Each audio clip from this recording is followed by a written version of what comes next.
Start. Very good morning to all of you. I'm Chandan Kumar, Assistant Professor from Government Engineering College, Kargil. Today I'm here for macro teaching on the topic nodal analysis techniques. Actually, many students facing the problem about how we apply KVL, KCL, writing the equation. Every time बच्चे लोग कुछ ना कुछ problem इसमें आता है, sir plus minus कैसे लेंगे, इक्वेशंस कैसे लेंगे. तो आज हम नोडल एनालिसिस के थ्रू हम लोग ये सारे प्रॉब्लम को सॉर्ट आउट करेंगे.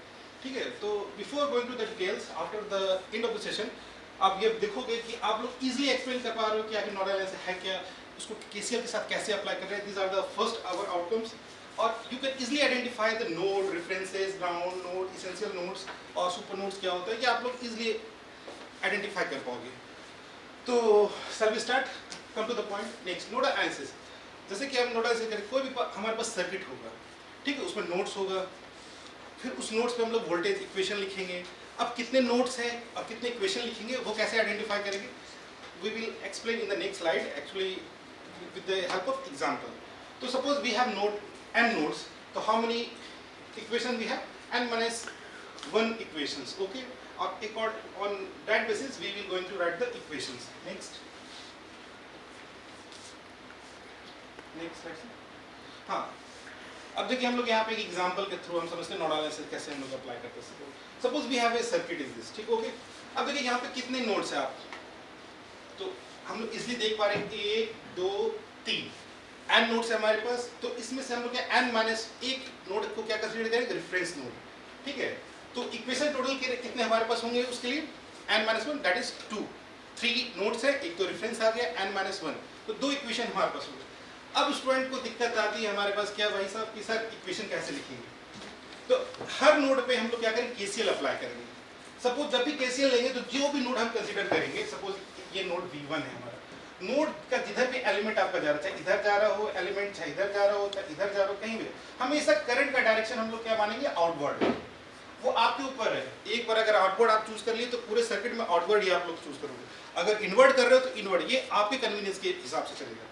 ठीक है, ऐसा नहीं कि आप यहाँ पे आउटवर्ड चूज कर लिए, यहाँ पे लगा रहे हो तो इन्वर्ट कर दिए, ऐसा कभी नहीं करना. ठीक है ना. तो आप क्या कर लोगे, यहाँ पे सपोज आउटवर्ड, यहाँ पे इस नोड V1 पे हम लोग क्या कर रहे हैं, नोडल एनालिसिस करते हैं. तो देखिए एक करंट आपका 10 ओम की तरफ जा रहा है, एक करंट आपका इधर जा रहा है, एक करंट आपका इस डायरेक्शन में जा रहा है. Got it.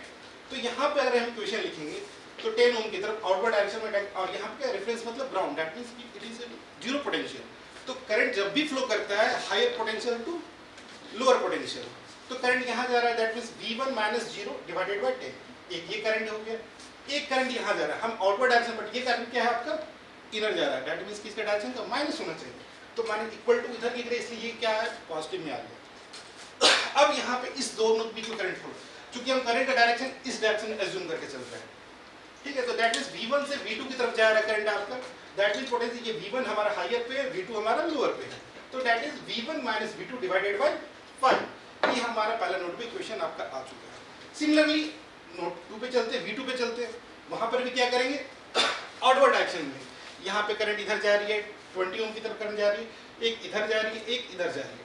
ठीक है, तो सबसे पहले क्या हो जाएगा, इस करंट का बात अगर हम कर रहे हैं तो यहाँ पे करंट क्या जा रही है, आउटवर्ड ले रहा है, ये भी सेम डायरेक्शन, दैट मींस 2 आपका क्या होगा, पॉजिटिव हो जाएगा.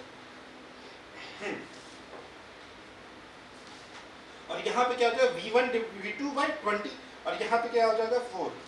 यहाँ पे क्वेश्चन कुछ अलग लिखा हुआ है, ठीक है कोई बात नहीं. और यहाँ पे क्या जा रहा है, ये आपको सॉल्व करके यहाँ पे इक्वेशन हम डायरेक्ट लिखें जो फाइनल इक्वेशन आ रहा है. ठीक है, नेक्स्ट कीजिएगा. अब चूंकि हमारे पास 2 इक्वेशन आए हैं, ठीक है ना, 2 वेरिएबल हो गए, 2 इक्वेशन हो गए, मैथमेटिक्स सब लोग को पता है, तो आराम से हम V1 और V2 का सॉल्व करने पे एक इक्वेशन हमारा ये बनता है, दूसरा इक्वेशन हमारा ये बनता है. तो 2 वेरिएबल है, 2 इक्वेशन है, तो भाई साहब आराम से सॉल्व कर सकते हैं हम लोग. तो V1 आराम से यहाँ से कैलकुलेट कर लो, V2 हमारा इजीली कैलकुलेट हो जाएगा. यहाँ तक किसी को कोई दिक्कत, कोई दिक्कत नहीं. दिक्कत अब आएगा, नेक्स्ट आइए. अब देखिए क्या हो रहा है, अब तक तो भाई यहाँ पे एक रेजिस्टेंस लगा हुआ था, कोई दिक्कत नहीं, यहाँ से हाई. अब इस साथ में 10 वोल्ट यहाँ पे दे दिया, ये बहुत बड़ा दिक्कत हो गया. सर अब यहाँ पे इक्वेशन कैसे लगाएंगे, व्हाट वी डू फर्स्ट. तो अब देखिए क्या करेंगे आप. अब कुछ लोग क्या करेंगे, यहाँ पे ये 10 वोल्ट है, इसको यहाँ पे 10 वोल्ट कर लेंगे. ऐसा नहीं करना है. ठीक है, क्यों नहीं करेंगे, क्योंकि यहाँ पे पोटेंशियल जो आपका दिया हुआ है वो आपका अलग है और यहाँ का पोटेंशियल अलग होगा. ठीक है ना. तो अब देखिए यहाँ पे इक्वेशन कैसे लेंगे, नेक्स्ट स्लाइड देखिए. हाँ, जैसे यहाँ पर है तो अब यहाँ पर आपका जैसे अब V1 नोड पे हम बात करें कैसे लगाना, एक करंट यहाँ जाएगा, एक करंट इस डायरेक्शन में, एक करंट इस डायरेक्शन में। तो V1 बाय 10 इस करंट पे आ गया, ये करंट हो गया, और यहाँ पे क्या हो गया, इस डायरेक्शन में करंट जा रहा है, यहाँ पे इनकाउंटर क्या गया पहले माइनस, तो ये हाइयर पे ये लोअर पे है। अगर ये स्किप रहता, ये पार्ट नहीं रहता, तो क्या होता है V1 minus V2 divided by 4 लिख दिया होता चुपचाप से। अब तो भाई साहब ये 10 वोल्ट पे आ गया, ये माइनस आ रहा है, V1 माइनस 10, तो माइनस ऑफ माइनस, और ये इसके पोलैरिटी क्या, पहले इनकाउंटर क्या कर रहा है, माइनस को इनकाउंटर कर रहा है। तो जब भी हम लोग डिफरेंस करते हैं, माइनस करते हैं, तो माइनस माइनस क्या होगा, ये प्लस वाला है यहाँ पे। तो होल वोल्टेज कितना हो गया, V1 plus 10 minus V2 divided by 4। और उसके बाद V2 पे तो कोई सिमिलरली हम लोग V2 पे भी ऐसे ही इक्वेशन लिख देंगे यहाँ पे V2 बाय 6, और यहाँ पे V2, अब यहाँ पे देखो क्या है माइनस, और यहाँ पे प्लस है तो माइनस, और ये पोटेंशियल 10 आ गया माइनस V1 डिवाइडेड बाय 4। ये दोनों इक्वेशन यहाँ पे इसलिए आप लिख सकते हैं, कोई इशू नहीं है। अब देखिए आप इसको सिंपली सिंप्लीफाई कर लेंगे, नेक्स्ट स्लाइड कीजिएगा। तो आपका इक्वेशन सिंप्लीफाई करने के बाद आपका एक इक्वेशन ये आएगा, एक इक्वेशन ये आएगा। अगेन यहाँ पे दो वेरिएबल है, दो इक्वेशन है, मैथमेटिक्स आपको आती है, सॉल्व कर लीजिए, V1 V2 निकल जाए। Next slide. अब नया केस आ गया यहाँ पे। अब भाई साहब अब यहाँ वोल्टेज सोर्स आ गया। अब सर यहाँ पे पूछेंगे सर यहाँ पे कैसे लगाएंगे, दिक्कत है ना, वहाँ पर तो करंट था, तो भाई R लिख रहे थे। अब वोल्टेज तो 10 वोल्ट तो लिख नहीं सकते, current equal to I equal to क्या होता है, V बाई R। करंट का इक्वेशन तो ये लिखते हैं। तो सर यहाँ पे क्या करंट फ्लो होगा, तो ये एक स्पेशल केस है सुपर नोड का। तो जैसे कि लिखे when a voltage source appear between the two node, जब दो नोड के बीच में अगर कोई वोल्टेज आ जाता है तो उसको हम लोग सुपर नोड कहते हैं, ठीक है। तो अब इसको क्या करेंगे, इसको एक सिंगल यूनिट मान करके चलते हैं सर, ठीक है, और अकॉर्डिंगली हम लोग केसीएल हर नोड पे अप्लाई करेंगे, ठीक है। ये स्पेशल केस है, अगर ऐसा कोई केस आता है तो हमको क्या करना है, ये केस को याद रखना है।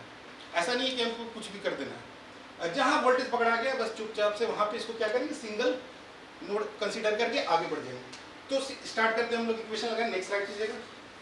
अब देखिए V1 पे हम लोग क्या किए, केसीएल लगाए यहाँ पे। V1 यहाँ पे करेंगे तो इस नोड के बीच में 5 ओम आ रहा है, तो V1 माइनस V2 5 कर दिए। यहाँ पे करंट क्या हो, ये डायरेक्शन इधर आ रहा है, करंट को एज्यूम यहाँ किए, तो ये -6 हो जाएगा, ये माइनस उधर जाके +6 बन गया। ये करंट क्या होगा, V1 और V3 के बीच में फ्लो कर रहा है, तो V1 minus V3 divided by 2। पहला में कोई दिक्कत ही नहीं है। दिक्कत कहाँ आएगा, सुपर नोड पे आ जाते हैं, यहाँ पे V2।